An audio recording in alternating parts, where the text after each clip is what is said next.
ng panalangin. Sa ngalan ng Ama, ng Anak, ng Espiritu Santo. Amen. Magandang umaga mga bata! Magandang umaga po, teacher! Kamusta naman kayo mga bata?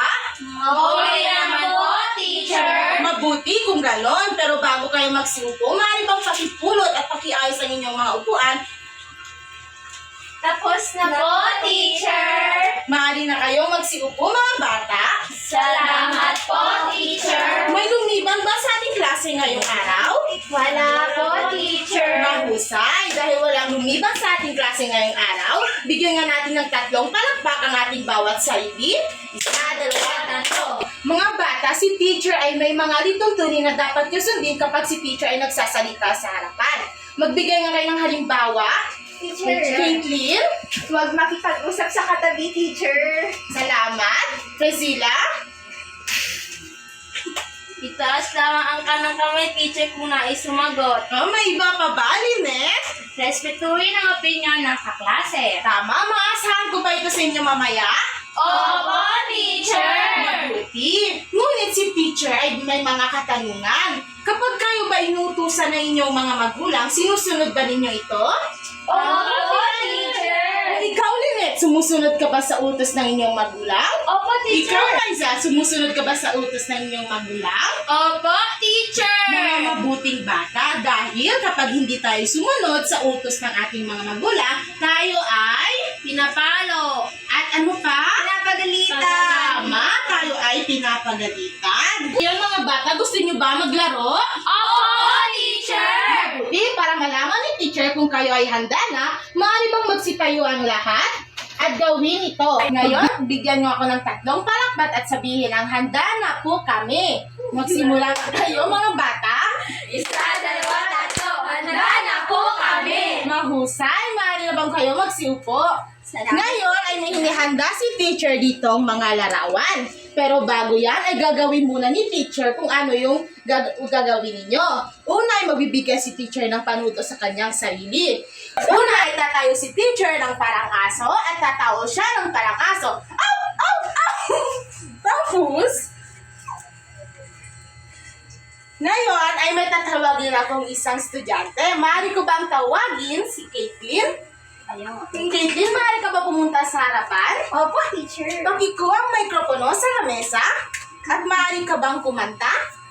Bahay kubo, kahit munti, ang halaman doon ay sari-sari. Tapos na po, teacher! Bigyan na natin ng palakpak si Caitlin. Maraming salamat, Caitlin. Maaari ko bang tawagin si Lynette at pumunta sa harapan? Lynette, maaari mo bang pakilagan yung 2 kamay sa inyong bewang? At kumembot ka?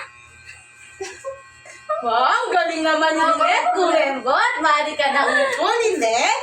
Magpakuli ng isang estudyante. Lisa, maaari ka bang pumunta sa harapan? Maaari ka bang gumuhit ng puso? Wow. Saan po?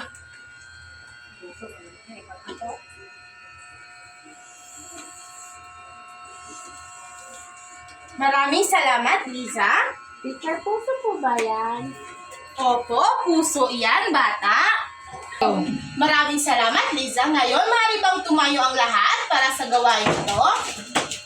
Maaari niyo bang sabihin ang salitang cute kami? Cute kami! Mabuti, mga bata. Ang gusto niyo, maaari kayong magsiupo. Opo, teacher. Ano nga ba, mga bata? Ano nga ba ulit ang ginawa ni teacher pagkatapos niya tumayo? Tumahol!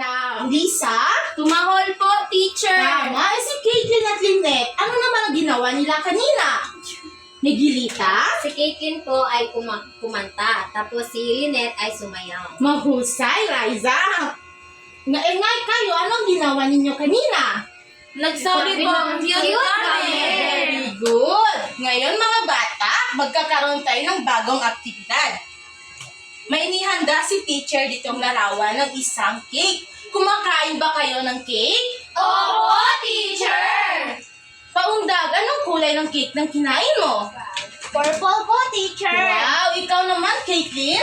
Pink Gustuhin po kami ni Paundang Purple, teacher, kasi masarap po. Okay. Ngayon ay si teacher sa inyo may bibigang panuto para sa gawain ito. Ang panuto ay kung lalaki kayo, kulayan nyo ng kulay asul ang cake. At kung babae naman kayo, ay kulayan nyo ng pink ang cake. Maliwanag ba? Opo, teacher! Ngayon ay maaari na kayong magsimula. Si teacher ay may Crayola dito.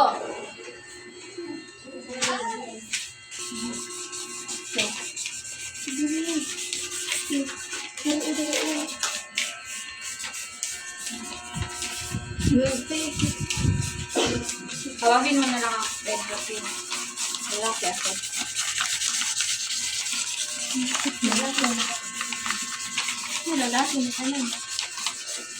Tapos na po ako, teacher! Tapos na ba kayo mga bata? Opo, teacher! Ngayon, dahil tapos na kayo, maaari nyo bang ipaskil sa harapan ang inyong ginawa?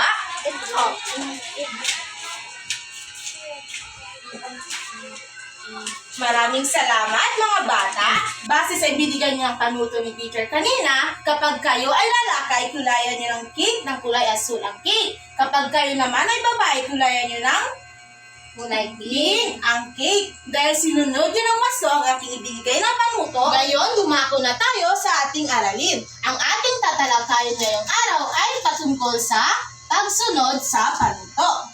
Ano nga ba ulit ang ating tatalakayin? Pagsunod sa panuto! Maaari ba nating basahin ang lahat kung ano ang panuto? Opo, teacher. Ngayon, maaari ba nating basahin kung ano ang ibig sabihin ng panuto? Panuto. Ang panuto ay mga tagubilin sa pagsasagawa ng mga inuutos na gawain. Ito ay maaaring sa paraan ng pagsulat o pagbigkas. Tinatawag din itong leksyon sa Ingles.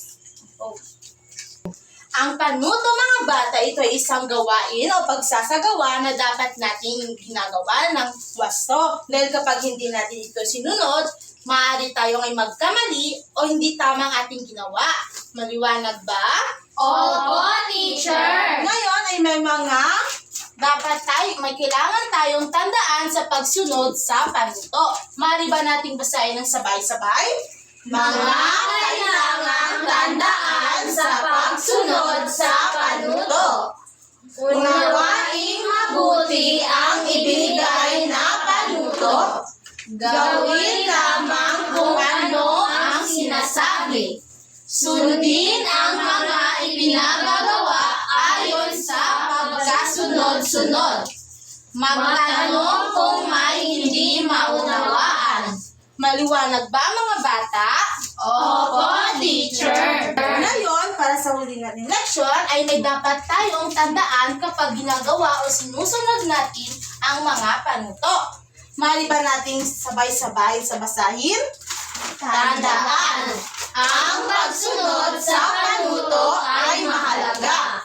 Ito ay kinakailangan nating matutunan upang maging madali ang ating mga trabaho. Gayon din sa pagsunod sa mga panuto. Maiwasan ang pagkakamali o aksidente. Bale sa sinabi ni teacher kanina, kapag hindi natin isunod, maaari tayong magkamali, di ba? Opo, teacher! Kapag hindi naman kayo sumunod sa utos na inyong magawa, kayo ay papagalitan. Parehas lang yan sa panuto at utos. Maliwanag ba? Opo, teacher! Ngayon ay minihanda si teacher na inyong gawain. Ngayon, basahin niya natin ang panuto. Isulat ang iyong buong pangalan, bilugan ang iyong apelyido. Maaari ko ba tawagin si Paundag at gawin ang unang gawain?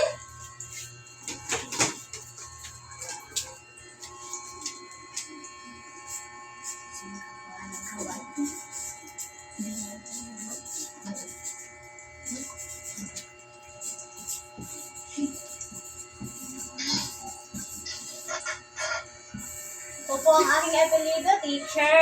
Very good, paundab. Ngayon ay basahin natin ang pangalawang panuto. Isulat sa loob ng lobo ang iyong edad. Gulayan ang lobo ng kulay dilaw. Miguelita, maaari ka bang pumunta sa harap at gawin ang panuto?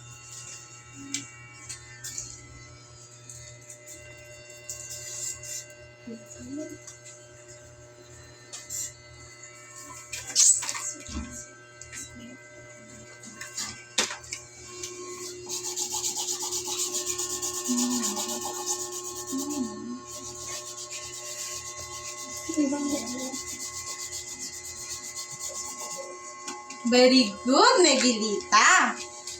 Ngayon ay basahin naman natin ang pangatlong gawain.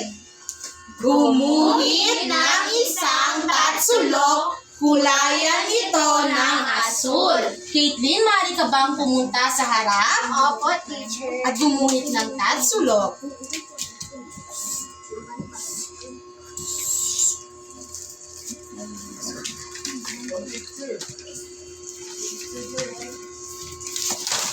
Teacher, nahulog, teacher.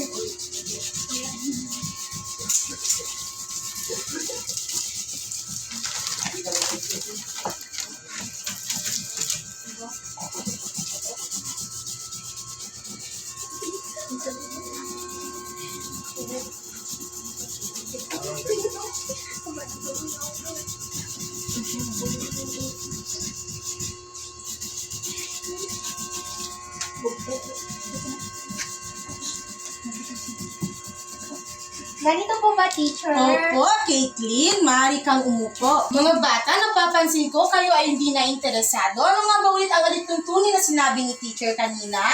Makinig, teacher. Kayo ba ay nakikinig ngayon? Hindi po, teacher. Maaari ba kayo magsitayo nga ang lahat at sundin ang gawin ni teacher? Teacher. Itaas niyo ang inyong dalawang kamay. Shake, shake, shake. Ilagay dito ang sebewang. Kembot, kembot.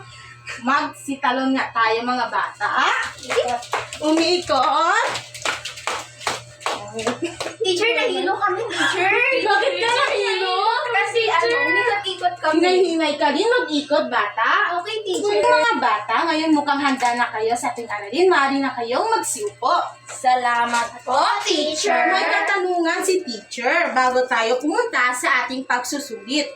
Ngayon mga bata, ating balikan ang ating ginawa kanina. Dahil nagawa nyo ng wasto ang ibinigay na panuto dito, ay may katanungan si teacher. Para sa inyo mga bata, ano nga ba ang kahalagahan ng pagsunod sa panuto base sa binigay ni teacher kanina? Sino makapagbabasa? Teacher. Caitlin? Teacher, para sa akin po ang kalagahan ng panuto upang po maiwasan po natin ang pagkakamali o aksidente. Kaya mahalaga po ang pagsunod ng panuto upang po i-save nito. Very good. Magaling, Caitlin. Lynette, may bang kasagutan ka pa ba? Teacher, kailangan natin sundin ang panuto para hindi tayo mapagalitan. Mahusay, Lynette. Bigyan nga natin si Caitlin at Lynette ng 3 baksak na palakpak. 1, 2, 3. Ngayon ay inihanda si teacher na pagsusulit. Maaari ba kayong kumuha ng isang kapat na papel? Opo, teacher. Okay po, teacher. Kung malaman ni teacher kung kayo ay nakikinig, maaari kayong kumuha ng isang kapat na papel at sagutin ang mga katanungan na rito. Opo, teacher. Narito na po, teacher.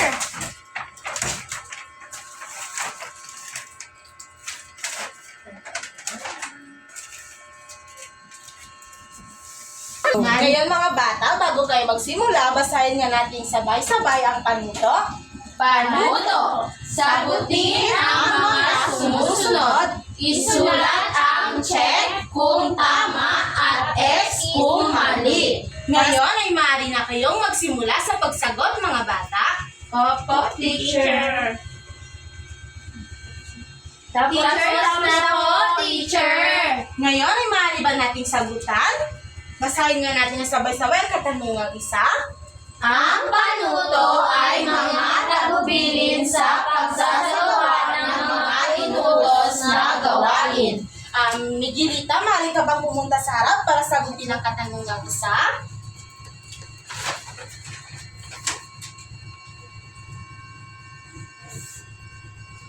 Mga bata, tama bang sagot ni Miguelita?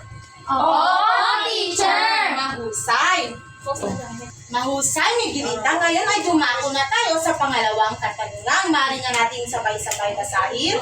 Ang panuto ay hindi sinusunod. Caitlin, maaari mo ang pakisagot?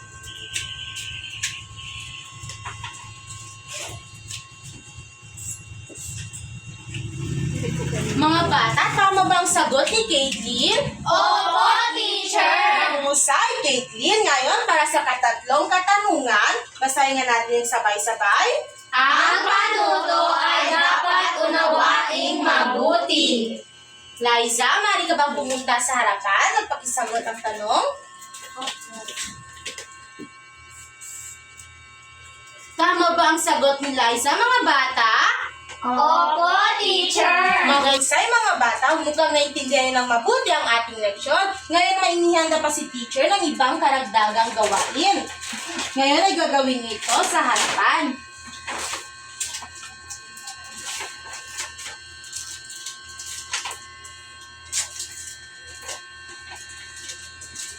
Ngayon ay basahin nga natin ng sabay-sabay ang panuto.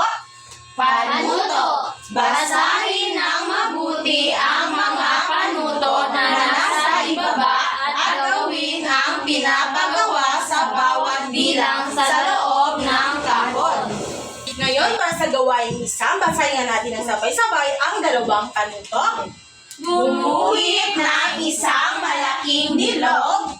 Gumuhit ng maliit na bilog sa loob ng malaking bilog. Caitlin, maaari ka bang pumunta sa harapan at pakigawa ang gawain na nais? Opo, teacher.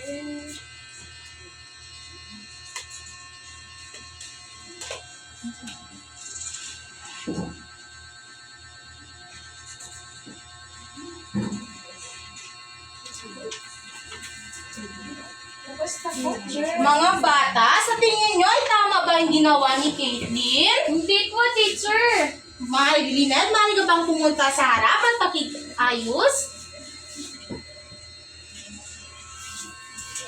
Mahusay, Lynette! Ang sabi dyan is gumuhit kami ng isang malaking bilog at isang maliit na bilog. Caitlin, binasa mo ba ng mabuti ang Teacher, panuto? mali po siya, teacher.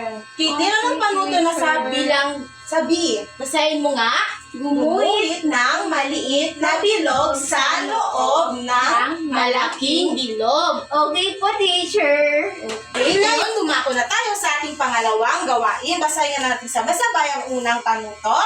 Gumuhit ng isang bituin. Kulayan ng dilaw ang bituin. Liza, maaari ka bang pumunta sa harap at gawin ang panutong minutos?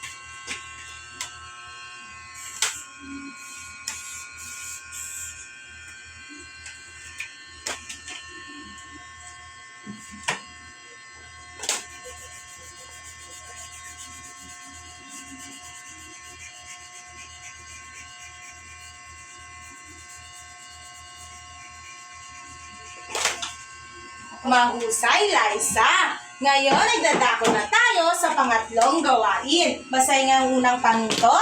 Gumuhit ng isang bola. Kulayan ng asul ang bola. Lynette, maaari ka bang pumunta sa harap?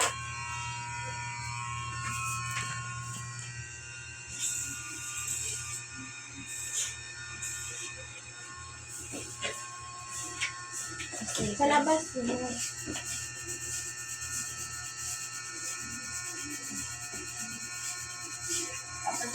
Mahusay, Lynette. Sinunod niyo ba ang bawat panuto ng isinisabi dito ng wasto? Opo, teacher! Dahil sinunod niyo ng wasto ang isinasabing panuto sa gawain ito, ay bibigyan ko kayo ng tagdang aralin.